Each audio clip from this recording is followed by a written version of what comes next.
السلام عليك يا صاحبي. السلام على قلبك المكلوم وعينك الدامعة. ولكن قف هنيهة وتأمل سنة الله في خلقه لتعرف أن المنح كانت تولد من رحم المحن.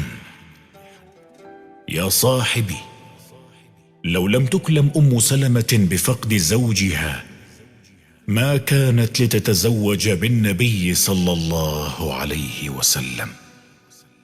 بعض الجوائز يا صاحبي لا تأتي إلا بعد المصائب.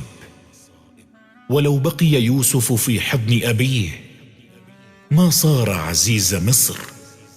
بعض الفقد ارتقاء، فكن فطنا وإياك ألا ترى إلا ما ترى.